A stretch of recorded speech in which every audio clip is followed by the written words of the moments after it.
This is Eagle Al, and today AJ Brown is fired up, and I will go into the reason why. Also, Barkley expectations. We're going to talk about another running back, Kendall Milton, and lastly, Sidney Brown. He's ready, but let's get straight into it. All right, so let's hop straight into it. Before we do that, happy Independence Day, happy 4th of July.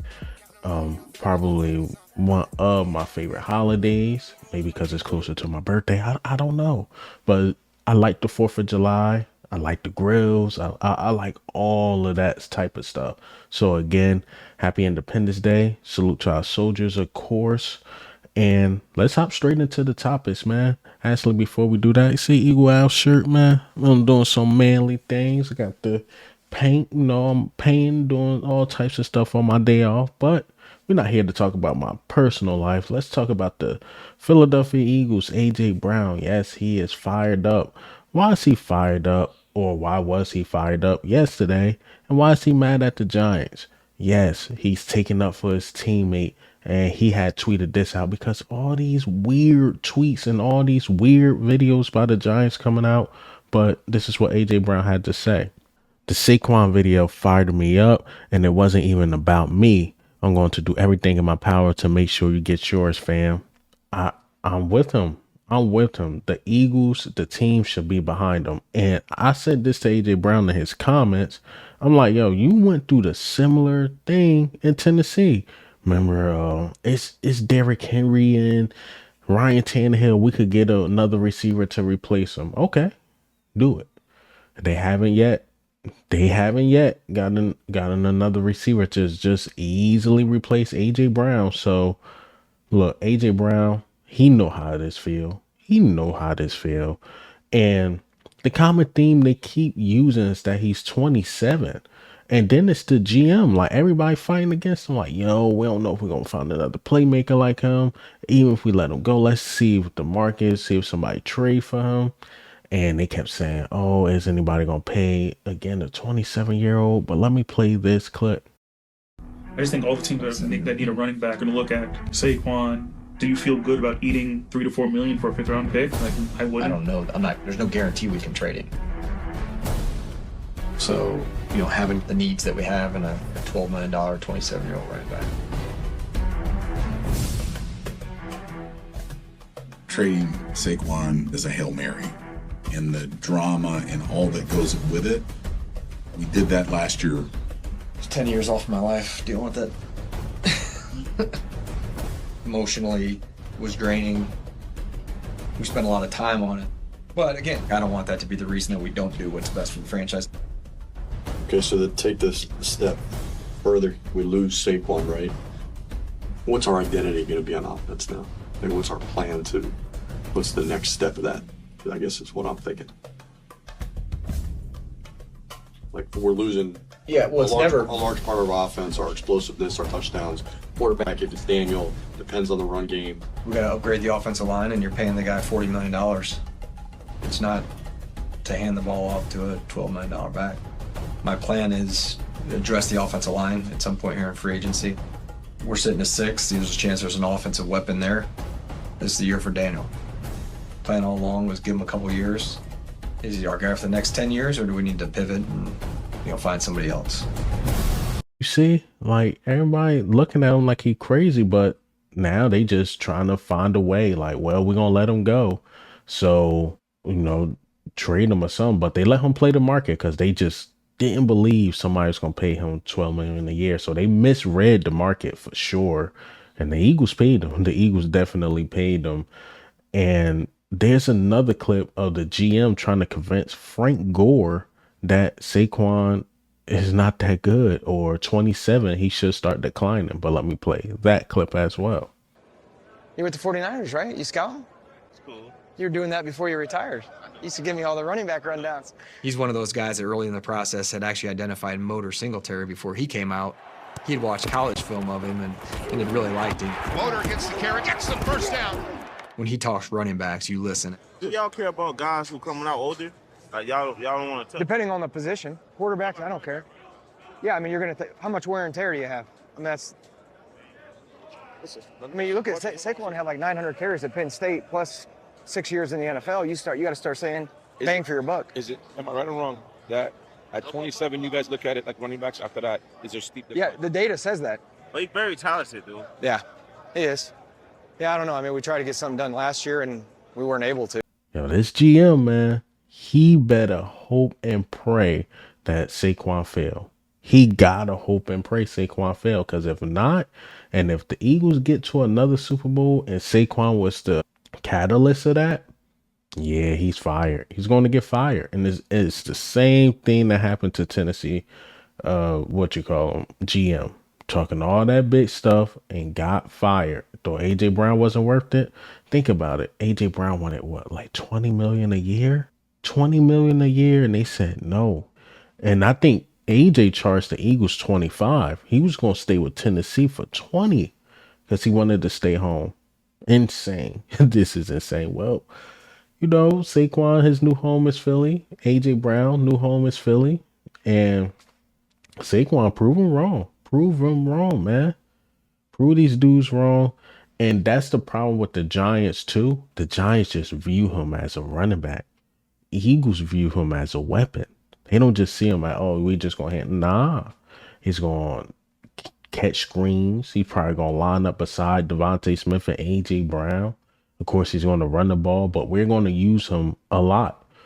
The Giants, I don't know. He was the focal point of their offense. He was the identity of their offense. And you realize the following year when his numbers dipped a little bit, they couldn't even sniff for playoffs. But when he's playing at a high level, they'll win a playoff game, make Daniel Jones get contracts. And, man. And then in the video, he said, yeah, we ain't paid a quarterback this much money to hand it off to a running back. So Giants is going to be ass. Giants is going to be ass. And I don't like cursing in my videos, but there's no other way to explain it. They going to be trash, man. All right. So speaking of Saquon, Jeremy Flower talked about Saquon again. And he basically said the same thing again, but let me play this clip. Jeremy Fowler back here with us. What are you hearing about what's going to be different with this Eagles offense under the new OC Kellen Moore? Yeah, Kevin, imagine a pot of gumbo. You take Nick Sirianni's old offensive principles, you sprinkle it in there, and then you take Kellen Moore's system, you put it in there, and that's essentially what they've spent the offseason cooking up. It's a bit of a mixture because they don't want to totally abandon some of the dual threat stuff that Jalen Hurts has done the last few years. But Nick Sirianni, the head coach, has trusted Kellen Moore, a seasoned play caller, to make it all work and to put his spin on things. I'm told Jalen Hurts is eager to learn new things, be more multiple with the offense, grow as a passer. So all the things should work out. They could utilize the tight ends a little more, and then they have the ultimate weapon in Saquon Barkley. I've talked to several scouts around the league who believe that Barkley could have that Christian McCaffrey to San Francisco type impact, that premier talent that goes to a place where he's never had a better supporting cast. So the perfect ingredient in this gumbo is the running back here, okay? He's going to have the fresh legs. Saquon's ready to go. Philly, a slight favorite over Dallas to win the NFC East. Let's stay in the division. Take us through some of the... See, same thing. Like, yeah, Kellen Moore, Nick Sirianni, and like, yeah, Saquon Barkley should have that Christian McCaffrey type year, and I believe he will. I believe he will, and I believe he's going to have a huge impact on the Philadelphia Eagles. So don't sleep on Saquon, man. These clips are disturbing. I mean, if I was a Giants fan, I would be upset about it. I'd be like, man, like, I get it, he left, but it's going to be like a week or two of just bash Saquon on how to, you know, him going to the Eagles and how free agency work. Then talking about 27, this and that. And I get it. That's how businesses usually work behind the scenes. And they just trying to bring it up front. And basically, to be honest, when you're negotiating, you don't bash the other guy, but you talk about things like why we wouldn't pay him this and that amount. But first of all, the $7 million thing was disrespectful. Using his age is somewhat disrespectful too. So Saquon, again, you got a lot to prove, because when you were playing at a high level, the Giants plays at a high level, and when Saquon got to take a game off and this and that, the Giants offense is totally different. So the Giants is running a clown show. They running a clown show. We'll see how many games they win. All right, and let's talk about another running back, Kendall Milton. Kendall Milton out here working. Yes, he putting in the work. And he's an interesting guy because I'm seeing articles by like Bleacher Report. I seen Philly Mike report on it, and also Philly 500, and it's listed as trade candidates. So I think Josh Sweat was a weird one. Of course, they used James Bradbury, but they said Gainwell. Gainwell is a potential trade candidate, which is strange to me. I think they should have picked another cornerback, but they were saying like you got Saquon and you got the Will Shipley guy, but Kendall Milton, if he plays at a high level, he can make that somewhat possible because then you're like, well, we got a undrafted, free agent rookie type guy, and if Kenny Gainwell can't compete with him, and Will Shipley was drafted in the 3rd round, he ain't going nowhere. You had too many running backs. Why not get some assets for him for a team that really don't have a running back? I mean, it's possible. It is definitely possible we can trade Gainwell. But I don't think we should. I think Kenny Gainwell's the second best running back. But all depends. All depends on this Kendall Milton guy. If this Kendall Milton guy is like balling out of his mind, he's our, locomotive running back who basically our bruiser back. If he can do those things, I would say cool, but it'd be a huge risk. It'd be a huge risk because you got 2 rookies behind Saquon Barkley who don't really have the NFL experience, whereas though Gainwell, I like the 1-2 punch of Gainwell and Saquon Barkley. Don't let last year fool you about Gainwell. Gainwell can ball. He could definitely ball, but I don't think we should trade him. But again, if this Kendall Milton guy is playing at a high level, then it's something to consider. If we could get some assets and, some late round draft picks or whatever, or, move some money around, get some extra cap space. Not much. You're not going to get much extra cap space with Gainwell, but again, if we could get some extra assets and the running backs, and you believe in those young running backs so much, cool, go ahead and do it. But I don't think that'd be the right move to trade Gainwell and have 2 rookies behind Saquon Barkley. All right, so let's talk about a rookie from last year, Sidney Brown. Sidney Brown going into his 2nd year. And unfortunately, speaking of the Giants, he tore his ACL at freaking MetLife. And he's in recovery stage and he's moving a lot faster than we think. He's even reporting like I should be ready week 1, which is insane. It's crazy, but he's running 22 miles per hour. He's going full speed. Not sure if he's ready for the contact yet. In my last video talking about Sidney Brown, I said he's probably like 75% right now, 70 to 75%. But running full speed, doing normal things right now is crazy. That means his recovery is going really well. But the Eagles shouldn't rush it. You still got CJ Gardner-Johnson there. You got Reed Blankenship there who should be able to hold it down, who should be healthy within the first 3 weeks. But anything can happen during training camp, any game, anything can happen. So you want, as fast as you want Sidney Brown to be ready, you don't want to rush him back either because you don't want him to re-injure anything. Week 1, I could see 90. But the Eagles should like, you know what, we're going to let them sit out. I think they should do that. All that traveling to Brazil and stuff.